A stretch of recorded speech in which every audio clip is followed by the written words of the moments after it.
Welcome back to Techstination. I'm Fred Fishkin, and joining me is Anthony Sabatino, a film composer, conductor, and music producer, and now founder of a new app. Thanks for joining us, Anthony. Thanks for having me, Fred. Really happy to be here.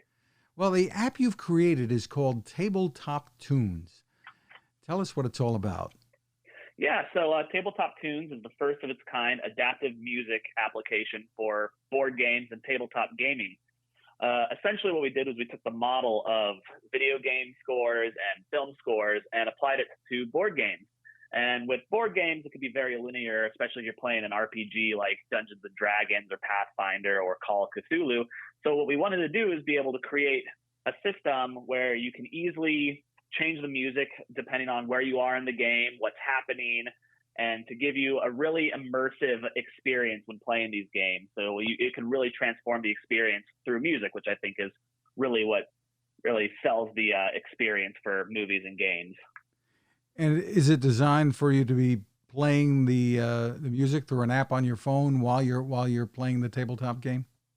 Yeah, so the app itself it's similar to just a standard music player, but it has a few additional elements to it that make it a little bit more cohesive when you're playing. So all the tracks are built to loop indefinitely, and they fade in and out. So there's no dead spots. There's no like waiting for the track to start up again. And also they're categorized based off of location and genre. So you could just sit down, choose what kind of mood you're in. So like if you're playing a game like maybe Settlers of Catan or something, and you're like, okay, I want kind of maybe like an adventure foresty feel. So we've got Fantasy Forest, which is an option. So you can just go to Fantasy Forest and click it, and then the music will just play and loop for you indefinitely until you decide to select another track. Or hypothetically, if you're playing a game that involves like maybe like Risk or something, a little bit more of a strategic game, we have different kind of battle music that can, and you could raise or lower the intensity as you go on. So we tried to make it as flexible to the player to be able to adapt to based off of whatever kind of game they're playing, how active or passive it may be, and to really let the players have control to be able to almost write their own score to whatever game they're having or they're playing. And is it designed, it sounds like it is, for all kinds of games? Yeah, we tried to make it as broad as possible so it could work for just about any game. I mean, if you're playing something like very traditional like chess, I mean, it's not. I mean, you could definitely put a battle music on there to really amp up the intensity of a chess game.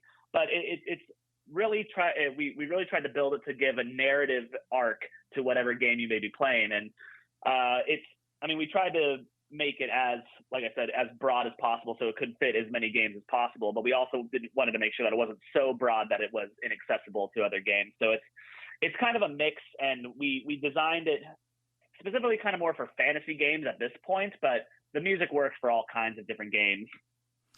And do users buy the music that they want, or do they pay for the app? How is this going to work? Yeah, so the app is free, and you'll get access to a few tracks from each category. The way that the app is organized is there's 4 categories. There is Explore, Town, and Battle. And for each of those categories, there are subcategories. So for Explore, we've got the 3 categories of Explore, which is Fantasy Forest, Cavernous Cave, and Dark Dungeon. For Town, you've got Village, Kingdom, and Tavern. And then for Battle, we've got 4 different levels of battle. So it's like a mild battle, which is like kind of like a bunch of goblins or something. Tense battle, which would be orcs. Epic battle, which would be like maybe a big army. And then boss battle, which would be like a large dragon or monolithic creature that you can fight. And so when you download the app for free, you get access to a few tracks from each of those categories. And the way that we've monetized it is that you can buy music packs. So you can buy the Explore pack, which will give you access to all of the tracks in the Explore. So you get all the tracks for Fantasy Forest, all the tracks for Cavernous Cave, and all the tracks for Dark Dungeon. And that's $3.99 for the Explore pack. Same thing for the Town pack, $3.99, and then the Battle pack is $3.99. Or you can buy all of them together, the Everything pack, for $9.99. So you get a little discount for the bundle. So how did this come about? Well, usually when I would have friends over playing board games, we would usually just start putting on music. Usually as a joke, my wife and I would like to put on the opening track from the Disney Robin Hood film with the rooster whistling, like a do-do-do-do-do-do-do, and we usually put it on loop just because it was a silly song, and our friends would kind of get annoyed by it, so it was kind of just to mess with them.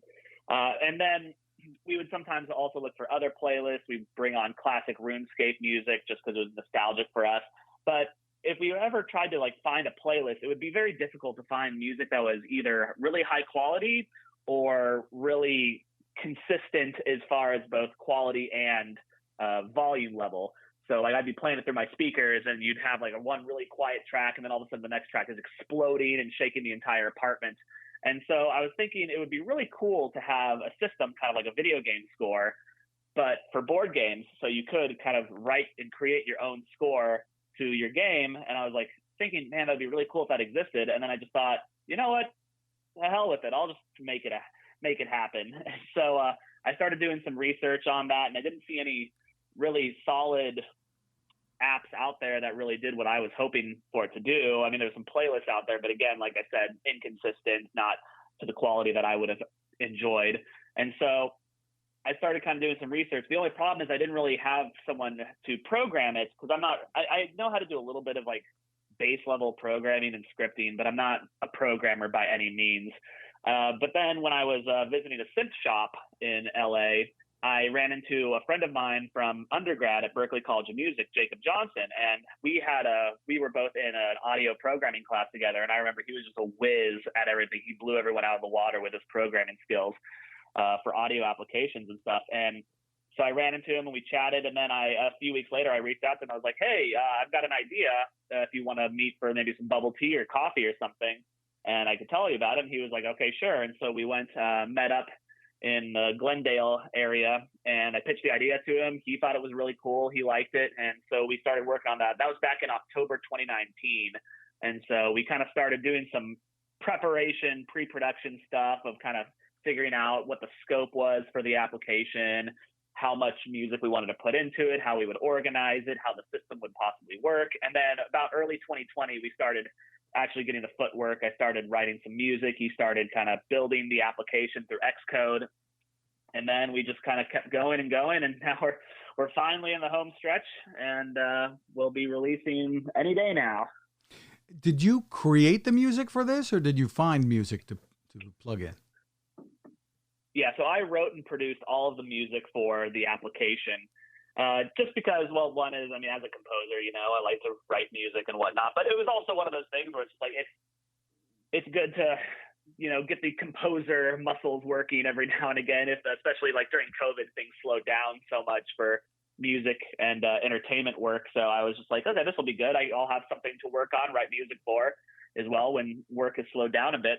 So I wrote everything. What I ended up starting to do for writing the music is I just grabbed some fantasy wallpaper and cool images off of Google Images just to kind of get inspiration and ideas, thinking like, oh, well, what would I think the music would be like? Or what would I like the music to be like if I were in a situation like this in a game or watching a movie or something like that? And so that's where I kind of started, and that just snowballed into other ideas of other locations and genres and concepts for how the music should play out through the app. So I produced that.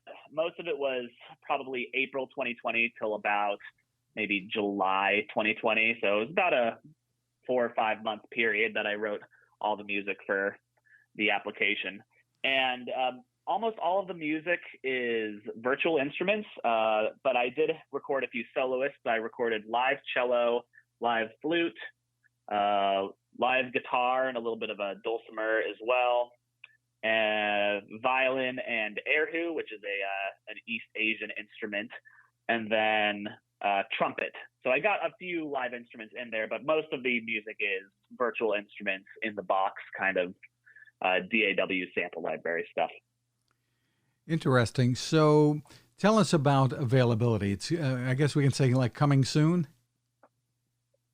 Yeah, so we had a bit of a snag with the App Store distribution, but it seems like that's all being ironed out. So it's just in review right now. Hopefully it'll be out before the end of the week. but we're now kind of spreading the word about it, like saying, hey, this is coming out. The album is available, though. I decided to release the music as well separately as an album, just because I have family members who like to hear my music, but I don't think they're going to get the app.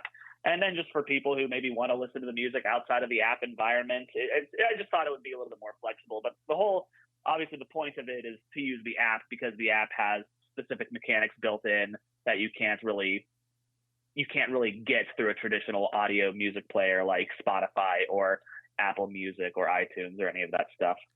And on which platforms? So right now we're just releasing to the iOS App Store, but we are, as soon as that all is out and ready, we're going to be porting it for the Android Google Play Store as well. Very cool. Again, it's called TableTop Tunes. Anthony Sabatino, thank you for taking the time with us. Yeah, thanks for having me, Fred. Now this. It takes a lot of listening to build a better radio, and that's just what the folks at C. Crane have done. Bob Crane and his crew, nestled among the rivers and tallest trees in the world in Fortuna, California, have made a habit of listening to their customers.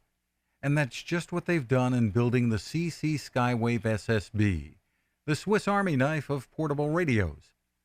For everyday listening to AM or FM in the yard or patio or on the nightstand, without having to drain a mobile phone battery, it's a great companion.